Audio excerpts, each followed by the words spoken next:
কোরআনের দেয়া যত যত পদ্ধতি আল্লাহ তাআলা আমাদের জন্য প্রেসক্রাইব করেছেন, এটা আমাদের কল্যাণের জন্য দিয়েছেন। আমরা অনেকে অসুস্থ থাকি, আপনারা মধু খেতে পারেন, বেশি করে মধু খেলে আপনি সুস্থ থাকবেন।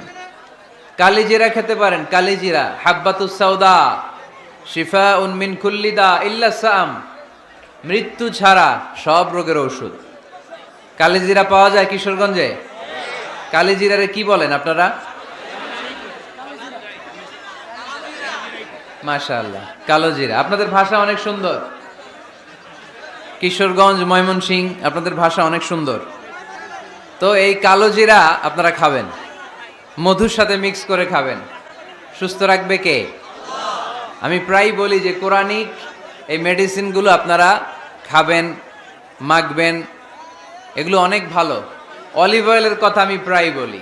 আল্লাহ রাসূল সাল্লাল্লাহু আলাইহি ওয়াসাল্লাম অলিভ অয়েল মাখতেন, জাইতুনের তেল দিয়ে দাড়িতে মাখতেন, চুলে মাখতেন, গায়ে মাখতেন। চামড়া সহজে কুঁচকে যায় না, চেহারা উজ্জ্বল থাকে, চুল সহজে সাদা হয় না। এজন্য বেশি বেশি অলিভ অয়েল ইউজ করবেন। আমাদেরকে অনেক সময় জিন ভূত আসর করে না? আসর করে। কিশোরগঞ্জে বোধহয় জিন ভূত কম না? আছে? তো জিন ভূত যাদেরকে ডিস্টার্ব করে তারা বেশি বেশি আয়াতুল কুরসি পড়বেন। আল্লাহ রাসূল সাল্লাল্লাহু আলাইহি ওয়াসাল্লাম বলেছেন সূরাতুল ইখলাস, সূরাতুল ফালাক, সূরাতুন নাস, এই তিনটা পড়ে ফিস সাবাহি ওয়াল মাসা, সকাল সন্ধ্যা, ওয়া ইনদামা ইয়াযহাব ইলা ফিরাশি, আর যখন বিছানায় তিনি ঘুমাতে যেতেন এই তিন কুল পড়ে আল্লাহ রাসূল সাল্লাল্লাহু আলাইহি ওয়াসাল্লাম হাতে ফু দিতেন। আর ওই ফু দেয়া হাতটা মাথা থেকে মুছতে মুছতে পা পর্যন্ত মুছতেন। It's a protection from your lord, এটা আমাদের রবের পক্ষ থেকে একটা প্রোটেকশন।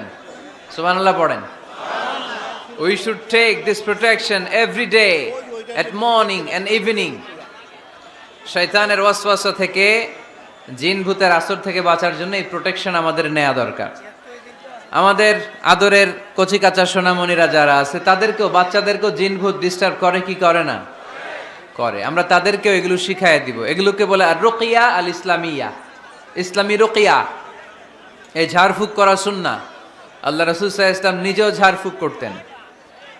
একবার সেজদারত অবস্থায় আল্লাহ রাসূল সাল্লাল্লাহু আলাইহি ওয়াসাল্লামের হাতে একটা বিচ্ছু পোকা কামড় দিল, তিনি খুব ব্যথা পেলেন।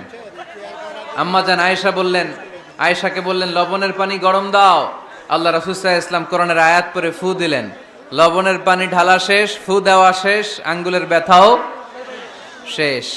তো এইভাবে নিমিষেই আমরা সুস্থ হয়ে যেতে পারি।